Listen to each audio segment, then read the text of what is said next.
Сайн бацхан хүүхдүүдээ хөгжмийн хичээл 8 дугаар анги. Энэ хичээлээ зэрэгээр санацгаая. Бид нэр симфони хөгжмийн тэмцэлүүдийн талаар үзэж байгаа. Утсан хөгжмийн талаар та бүхэн маань хэлний хичээлээс үзсэн байгаа. За тэгвэл багшин түрүүний хичээлээр гуйлан үлээр хөгжмийн тэмцэлүүдийн талаар үзсэн байгаа. Одоо ингээд гуйлан үлээр хөгжмөө зэрэгээр санацгаая.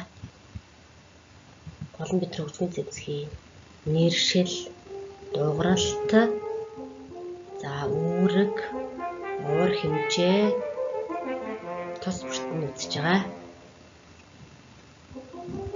Угалзан бүрээ.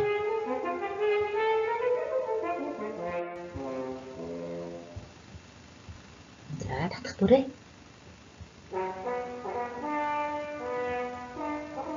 Тоглолт ганцлахын хүртэл ярьсан байгаа.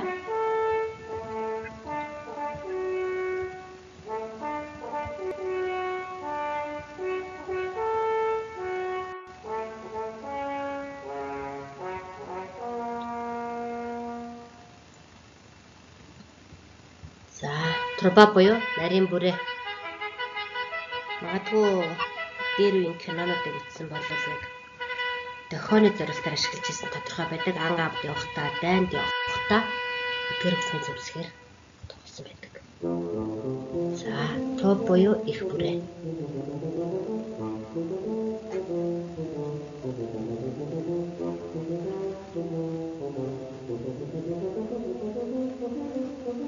Бүгд хөгжим өөрөөрийн онцлогтой дуурайд байгаа.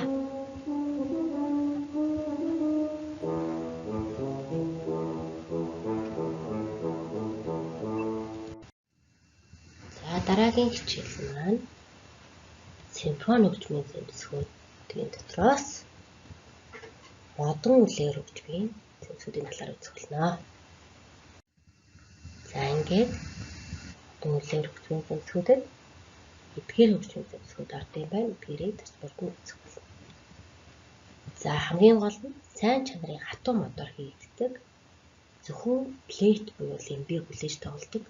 Бусад хөгжмийг хулсаар хүлээж аваагаад гэдэг юм байна. Хулс гэдэг маань өмнө ийм жижигхэн хошуу хийж цаана ийм жижигхэн хулсыг хийдэг байна. Энэгээр дуу аваа гаргадаг. Энэ хулсаа дуурайхтал маш удаан бас их цаг шаарддаг. За эхний хөгжим маань плейт буюу лимб. Гарал нь лимб хөгжим байна. Хамгийн дээд нотуудыг тоглодог цэл нарийн дуутай хөгжим. Сонгодог төрхөө олсноор найрал хөгжмийн бүрэлдэхүүн багтсан байна.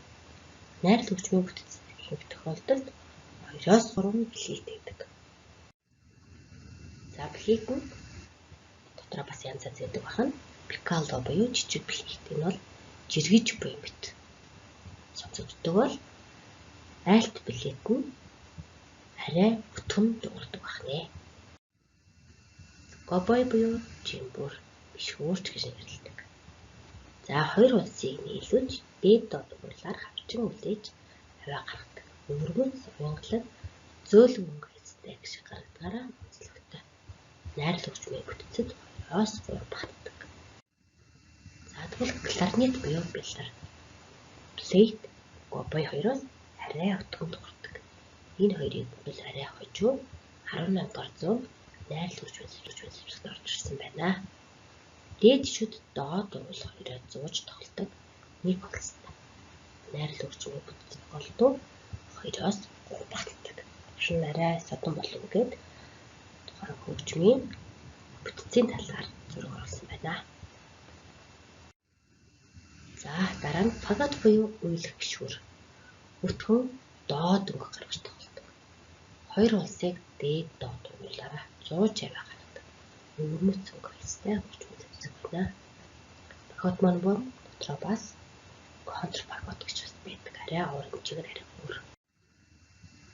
За контрфагот нь гобой хөгжмийн зохион байгуулалттай төстэй. Арай өөр. За тэгвэл саксофон хөгжим маань улсаар хүлээж тоглодог учраас модон үлээр тоглох юм байна. Саксофон хөгжим нь өөрөө кларнет хөгжмөнтэй ижил аргаар тоглогддог. Өвөрмөц өнгө хэлэхтэй маш хүчтэй дуу гаргадаг. Сопрано, альт, тенор, баритон бас зэрэг 5-6 төрөлтэй маш өргөн боломжтой тул сонгодог эстрад, жаз зэрэг урлагийн бүх төрөлд ашиглагддаг. За тэгвэл модон үлээр хөгжмийн зэвсгүүд маань хэрхэн дуурах талаар бичлэг үзье.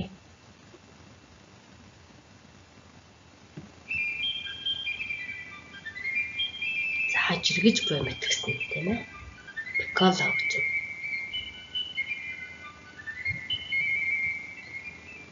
За флейт буюу лимб.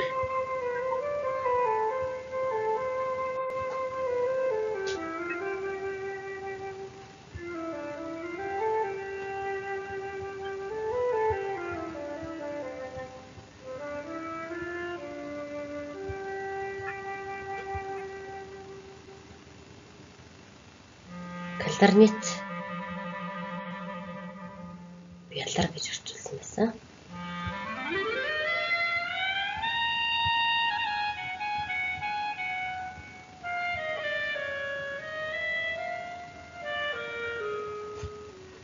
За бас кларнет ор хэмжээгээр том. За гобой.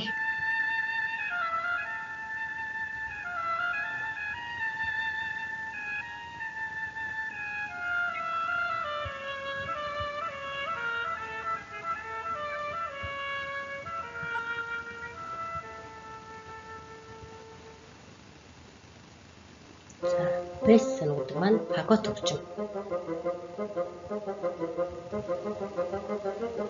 Уйлах бишгүүр.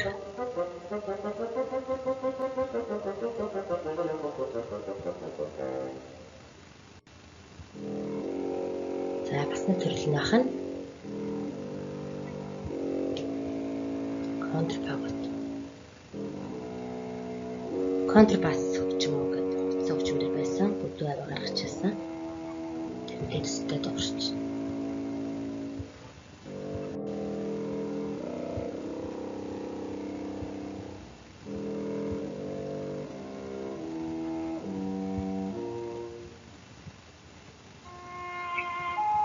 Цаана бас нэг төрөл нь бишгүүрийн төрөл.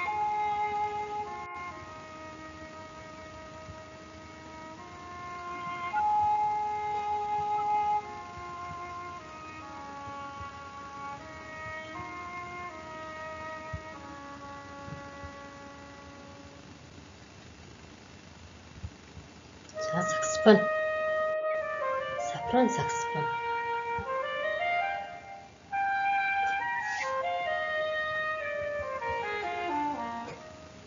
Альт саксофон.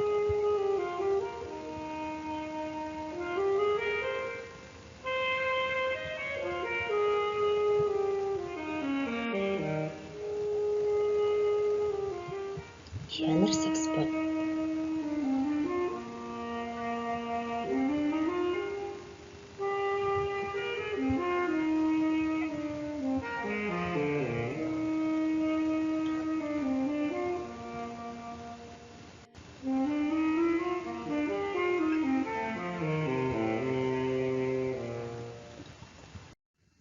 Ингээд гэрийн даалгаварт хичээлийн тэмдэглэлээ номч болон эзэн хичээлийн сэтгэл хэсэгт сургууль байгуулаарай. За дээрх хоёр бичлэг дээр хөгжмийн зэвсгүүдийн англи нэршлиг гарч байгаа. Англи болон монгол нэрийг дэвтэртээ бичиж аваарай. Мэдээж эдгээр хөгжмүүдийг сонирхох юм бол YouTube дээр янз янзын таны дуртай дүрмүүд ч байх болно. Цааш нь судалж үзэж болно шүү хүмүүстээ. Ингээд та бүхэндээ баярлалаа. Баяртай.